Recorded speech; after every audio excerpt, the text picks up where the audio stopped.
Hello and welcome back to Seconds Out. My name is Ayman Khan. I'm joined again to close the year with the incomparable Hall of Fame boxing journalist Thomas Hauser. Thomas, how are you? How was your Christmas? How is your New Year heading? Well, so far everything has been good, except I need arthroscopic knee surgery. And they say it's minor, but as the famous basketball player Bill Walton said, yes, it's minor surgery when it's somebody else's knee.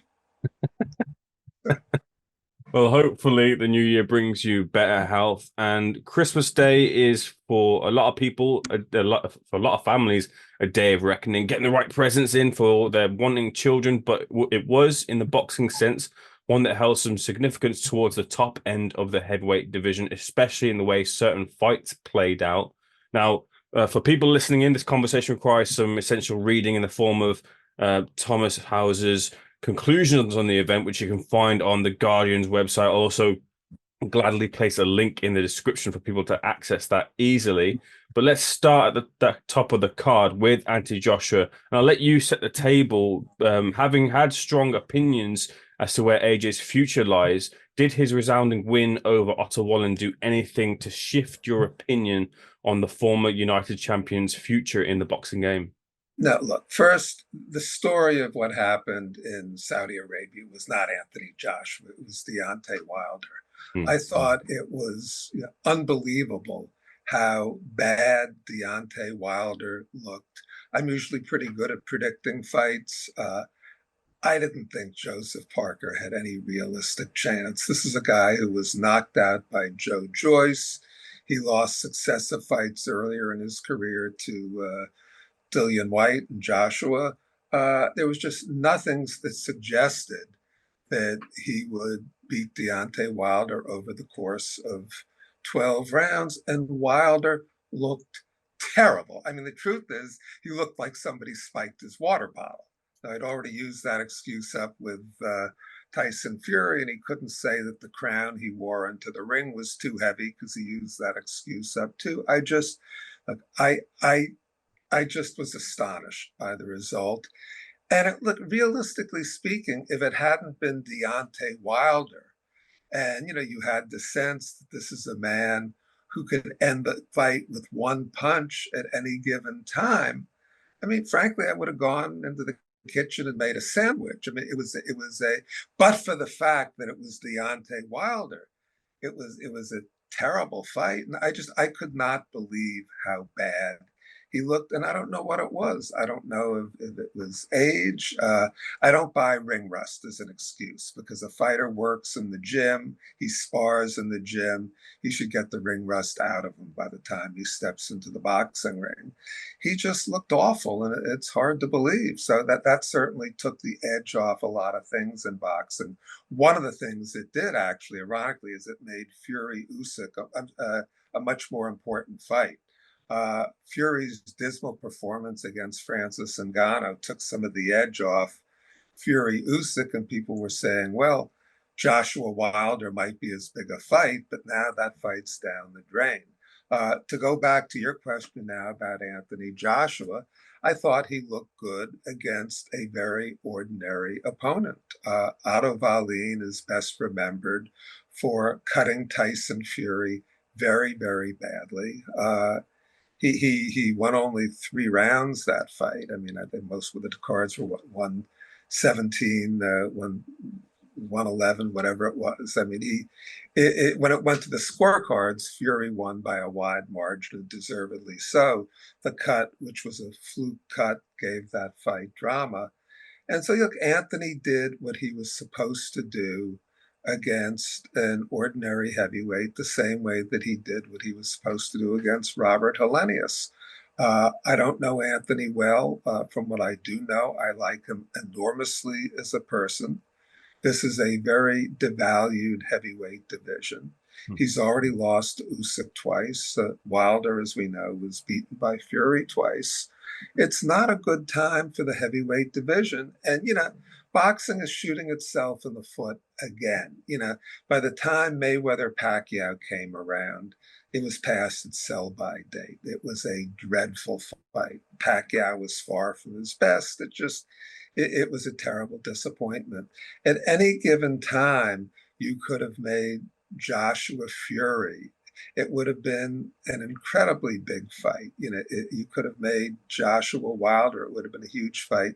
Those fights never get made. Now, if Fury beats Usyk and Joshua beats, Hrgovic, and gets himself an IBF belt, would Fury Joshua be a big fight? Sure.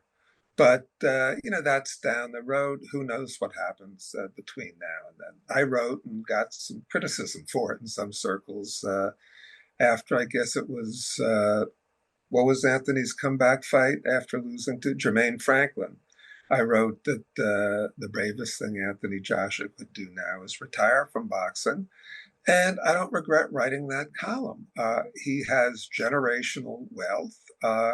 I don't want to see Anthony Joshua wind up like Muhammad Ali or some of those other wonderful personalities who fought much too long. What's he fighting for now? Now, if he has the hunger back again, which he seems to have lost, okay, the risks are still there. I wish him well in whatever he does, but I don't think he proved much against Otto Wallin. You led me nicely to my next question in terms of what you saw in that fight with Otto Wallin, because there was a lot of clamor after the fact as to what version of AJ we're getting, and there was some that believe that he's dipped into his past now, and we're seeing some of the former version of the unified champion. Did you see former unified champion, I should say? Did you see any upshoots of improvement, as you well put in your article, of the AJ previous, the one that resembled parts of Lennox Lewis or Riddick Bowe in the past? You have to remember the opponent. And AJ keeps changing trainers. And he went from Rob McCracken to, was it Robert Diaz, to Derek James. And now he's got another trainer. What is that, 4 trainers in 5 fights? And he says that, well, he keeps looking for greatness. But, changing trainer after trainer after trainer, you come to the feeling after a while that the problem isn't the trainer. The problem is the fighter. So again, what happens if he's in with somebody who's not a punching bag, who can hurt him? And we know Wallin is not a puncher, and he's not much of a boxer either, really. I mean, Usyk outboxed him. I think there are other people out there who could hurt him. So, again, I wish AJ well, and there'll be loads of hype for it. But, all we heard leading up to the fight, there was more talk leading up to the fight about Joshua Wilder than there was about the guys they were fighting in Saudi Arabia. And now all of a sudden it's turning to, oh, well, the fight that really matters is Joshua Hrgovic for the IBF title. That assumes that the winner of Fury Usyk will be stripped.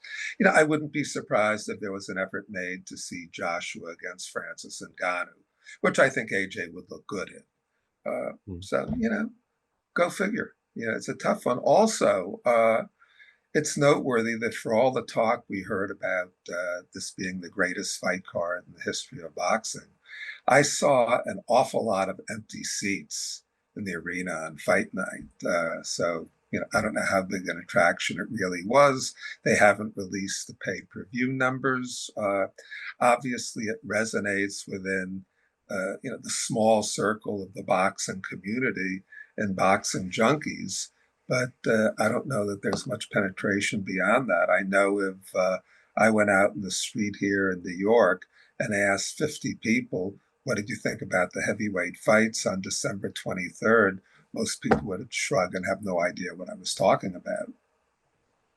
It did seem the case on the TV screens, and I did have a look beforehand on the Day Reckoning pay-per-view event as to the ticket sales, and it seemed on paper to be the case that the arena was, for all intents and purposes, sold out, but for maybe 100 or 200 tickets, but it didn't quite at least materialize to be that way on the silver screen.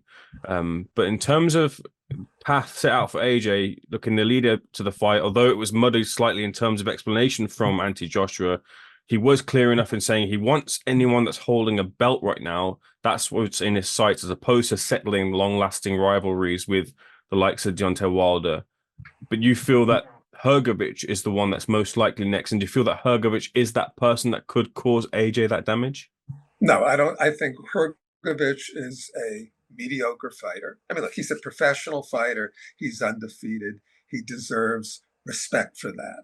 But in terms of being an elite heavyweight, I mean, come on. I took some notes and I'm just referring to them now. The guy he fought on December 23rd, Mark Demori, has a very nice record, but that record wasn't just padded. It was puffed up with pillows and all the last, if you look at the last 4 years, I'm looking at this, in the last 4 years, Demori had fought 4 opponents, and those 4 opponents have a title of 102 losses and 84 KO buys amongst them. So that wasn't much of a threat. Is Hrgovic a big, strong guy? Yeah, but I think he's actually made for Anthony Joshua because there's nothing that I have seen that Hrgovic does that Joshua doesn't do better. Look, there aren't a whole lot of good heavyweights out there today. It's a sad fact for all the puffing up and everything else. I certainly expected more from Jarrell Miller, who came into the fight against Dubois fat and out of shape. And Jarrell moved forward the whole time, but he didn't throw punches when he was moving forward. So he never really tested Dubois' will. Dubois did what he had to do, but we don't know if he would have crumbled if he was in with somebody who kept throwing punches. Right now, the heavyweight division, to me, looks like the situation in Europe, where cousins would marry cousins and royalty, and you had this inbred insanity in the various monarchies because of that. And look, for a while, I ceded Fury the #1 spot because I thought he looked very good against Deontay Wilder. I thought Wilder was what he appeared to be, a devastating puncher with limited boxing skills. And Deontay could take a good beating. He wasn't a very good boxer, but he could punch. And when he got hit, he took the punches. It took a lot to bring him down. And I gave Fury a huge amount of credit for his 2 victories over Wilder and then his knockout of Dillian White. But after seeing Wilder in his most recent fight, you have to ask yourself, well, what is Tyson? And also Fury against Ngannou. You have to ask, what does Tyson bring to the table? I mean, what you really should have, and you never will, instead of all this nonsense, is what we should have done, before is taken the top 4 heavyweights, Fury, Wilder, Joshua, and Usyk, or if you want to put 8 heavyweights in there, add 4 more, and had an elimination tournament, and then at least you would have had a heavyweight champion of the world for the first time since Lennox Lewis 20 years ago. But that's not what's going to happen. Whoever wins Fury, Usyk, if they fight a rematch, that person will be stripped. It's just boxing shoots itself in the foot, which is why fighters like Jake Paul, Jake Paul, I can't complain in that he's working hard at his craft. He goes into the gym. He's a fighter, but, he is at best a club fighter. If Jake Paul went out and played golf against some rank amateur golfer, or basketball against a low-level college basketball player, or even a good high school player, do you really think that hundreds of thousands of people would buy the pay-per-view? No, because those other sports give fans satisfactory conclusions. They give them real champions. In the United States now, we're getting very excited about college football because the playoffs are starting, and we know the best are going to play the best. And at the end of the year, they're going to have 1 champion, not 4. So boxing creates the openings for this trash sport. I appreciate those are some of the best laid plans with that the 4 heavyweights squaring off, and there were some best laid plans spanning across numerous years, which are now in the smoke in the form of Anthony Joshua versus Deontay Wilder. We were told beforehand the fight wasn't signed, and told in the aftermath the fight was signed, but with Wilder's wildly unforeseen loss to Joe Parker, those, like I mentioned, are up in smoke there. You mentioned boxing shooting itself in the foot, and do you feel that the door has now permanently closed on those 2 squaring off in the ring? No, nothing is permanently closed in boxing, particularly when the Saudis are pouring crazy amounts of money into boxing now. Boxing at the highest levels is no longer a self-sustaining sport. Either you need an uninformed, ill-advised investor like Waddell and Reed that poured hundreds of millions of dollars into PBC, and I assume never got it back, or you need a debt network like DAZN, which according to Bloomberg has lost something like $7 billion in the past few years. Now that wasn't all on boxing, but it's been a lot from boxing. Or the Saudis, who I am assuming lost tens of millions of dollars on this card, but they get the benefits from it in the form of sports washing, which is what they're spending the money on. So, they could look, if they put enough money on the table, they could get anything they wanted. Question is, how much are they willing to put up? The Saudis said to these guys, you took those four guys and said, we'll give you each $100 million, to fight 2 fights in this tournament. I assume they get the fights. There is still one huge fight that is held out there, and it's outside of the Fury Usyk fight in the heavyweight division, and that is the Fury Joshua fight. Much back and forth in the past about that fight, but do you feel that's the one that's being maneuvered into position? And do you feel that we will get that fight and not have a position where we're shooting ourselves in the foot again? I have no idea if we're going to get it or not. Assuming Joshua beats Hrgovic and assuming Fury beats Usyk, and a Fury Usyk rematch doesn't get in the way, I think that Fury Joshua is a huge fight from a fan's perspective, from the small number of fans that are still there. Now, one of the sad things about that situation is it's a no-brainer. Fury and Joshua should be in the UK in a huge, huge stadium like Wembley, and you'd have 90,000 screaming fans there. It would be a great atmosphere. The atmosphere would be like Joshua and Klitschko. But if the Saudis have their way, and they're the ones who put enough money on the table, then Fury Joshua will go to Saudi Arabia. Fury's loyal fans in England, Joshua's loyal fans in England, virtually none of them will have the money to go to Saudi Arabia, stay there for the fight. So again, it's the fans who are being pushed out in the name of sport washing. Mm-hmm. Thomas, very cognizant of the time there. So are there any other takeaways or conclusions that you've drawn from the Day Reckoning pay-per-view you'd like to make mention before we close out? Look, at the end of the day, if you go through it fight by fight, I mean, a couple of the fights were just lopsided mismatches.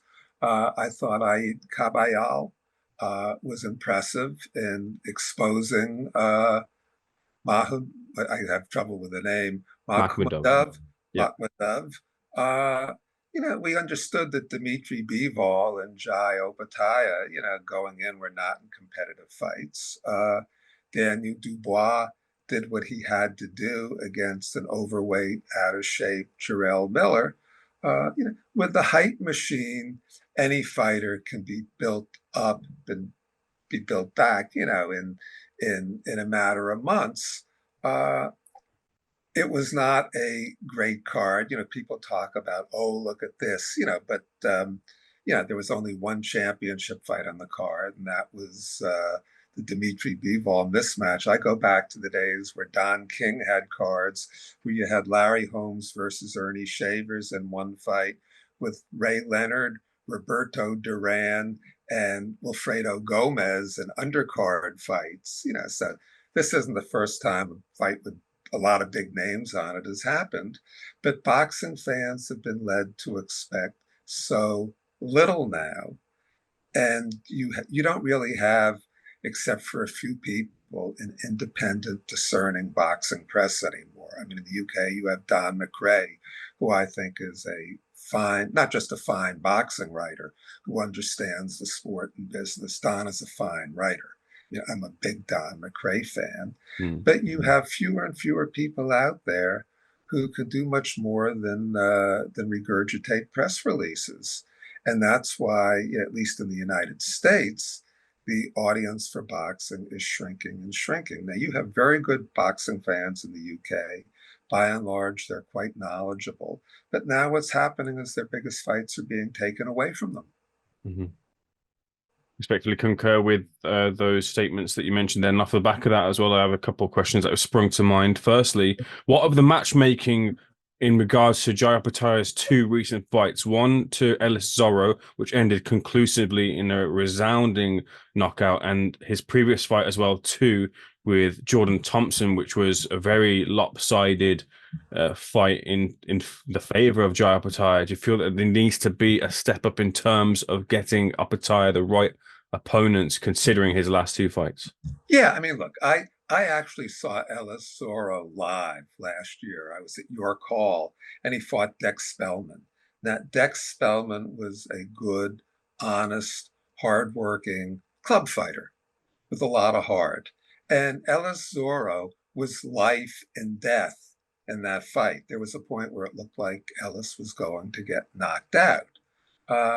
Ellis to me is a very good club fighter. And I don't say that in a derogatory way. I mean, to be a good club fighter takes a lot. Any bad club fighter could go into a bar and just beat the crap out of, 98% of the people who were there, but to put him in the ring and say that's a competitive fight is just silly. The odds, there's a reason the odds for that fight ran as high as 25-1. So yeah, I'd like to see Jai Opetaia in more competitive fights, more compelling fights. This was a reputation building fight. That's all. Did Daniel Dubois do anything to rebuild some of his reputation, considering some of the doubts, questions, and accusations thrown towards his direction in terms of how he's how he's faced adversity in his fights, notably to Usyk and to Joyce? To my way of thinking, no. First, let's go back. I don't blame Daniel Dubois for choosing not to continue against Joe Joyce. He had a serious injury. He had damage. And it was the same thing as Vitaly Klitschko quitting against Chris Bird that he was roundly condemned for. But Klitschko knew his body very well, and he knew there was a serious muscle tear. And if he kept fighting, there would be permanent damage. The same thing for Daniel's eye. I don't criticize him at all for choosing not to fight against Joe Joyce. I thought against Usyk, it was an abysmal performance. I don't think it was a low blow. I do think it was a low blow. Might not have been intentional, but it was a low blow. And so I think Daniel did have something to prove. And I don't think he proved it against Jarrell Miller because Jarrell Miller never tested his will. I thought Jarrell Miller would test his will. He's a big, strong guy who takes a pretty good punch and keeps coming and coming and coming. Here he kept coming, but he didn't throw anything. So Daniel's will was never tested. There was never a moment in that fight where Daniel had to walk through fire to win. So let's see if he's put in the ring with somebody who tests his will and how he responds. Finally, to close this out, you mentioned at the top of this interview that the story of that event was Deontay Wilder and his shock defeat to Joseph Parker. Do you feel and do you call for Deontay Wilder to retire as someone who seemed content in his career when he was speaking after the fact to the commentator? There was a lot of talk about him and his out of the ring usage to find different perspective on lives. Has it led to a fighter who once was looking for emphatic endings of the ring to be dulled, his competitive edge to be dulled because of how he's changed his minds outside the ring?